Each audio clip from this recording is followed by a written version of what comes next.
ధాన్యం కొనుగోలుపై BJP BRS నేతల ఆరోపణలు అర్ధరహితమన్నారు మంత్రి ఉత్తమ్ కుమార్ రెడ్డి. ధాన్యం కొనుగోళ్ల విషయంలో ఈ సంవత్సరం మాత్రమే పారదర్శకంగా జరుగుతోందన్నారు.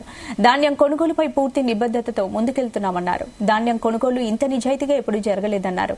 ఇక కేంద్ర ప్రభుత్వం అనుమతితో మార్చి 25న ధాన్యం కొనుగోలు కేంద్రాలు తెరిచామన్నారు. బ్యాంకుల ద్వారా డబ్బులు నేరుగా రైతుల అకౌంట్లో వెళ్లే ఏర్పాటు చేశామన్నారు. రైతులు ఎంఎస్పీ కంటే తక్కువ రేటుకు అమ్మాల్సిన అవసరం లేదన్నారు. బీఆర్ఎస్ మాజీ ఎమ్మెల్సీ జీవన్ రెడ్డి అవగాహన లేకుండా మాట్లాడుతున్నారని విమర్శించారు. ఇక రాష్ట్ర వ్యాప్తంగా 7,049 ధాన్యం కొనుగోలు కేంద్రాలు ఏర్పాటు చేశామన్నారు ఉత్తమ్ కుమార్ రెడ్డి. విషయంలో గానీ పబ్లిక్ డిస్ట్రిబ్యూషన్ సిస్టమ్ విషయంలో గానీ ఈ మధ్య చేపట్టిన ఒక ప్యాడీ ఆక్షన్ విషయంలో పూర్తి సమర్థతతో నిజాయితీతో ఈ ప్రభుత్వం ముందుకు పోతుంది. ఈ మాట్లాడటం ఎవరికి విషయం మీద అవగాహన లేదు. కేవలం బురద తప్పితే మరొకటి లేదు. తెలంగాణ ఆవిర్భావం అయిన మొదటి సంవత్సరం నుంచి ఇప్పటి వరకు ధాన్యం కొనుగోలు విషయంలో ఈ సంవత్సరం అంత సమర్థవంతంగా అంత నిజాయితీగా ఎన్నడూ జరగలేదు.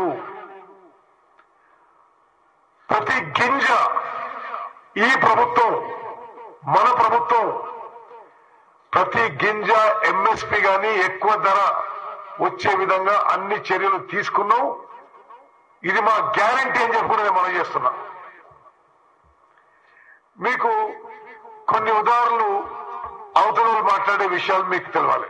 ఎందుకంటే ఏదో నోటికి వచ్చినట్టు మాట్లాడడం ఇది అడగోల ప్రక్రియ అవుతుంది. ఈ సంవత్సరం రబీలో ధాన్యం కొనుగోలు కేంద్రాల ఏర్పాటు గత సంవత్సరంతో పోలుస్తూ అంకెలతో సహా మీ ముందు స్లైడ్ పెట్టాను. 22-23లో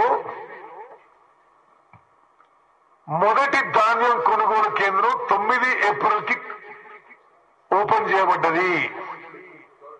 ఈ సంవత్సరం 25 మార్చికి మొదటి ధాన్యం కొనుగోలు కేంద్రం ఏర్పాటు చేసినాము.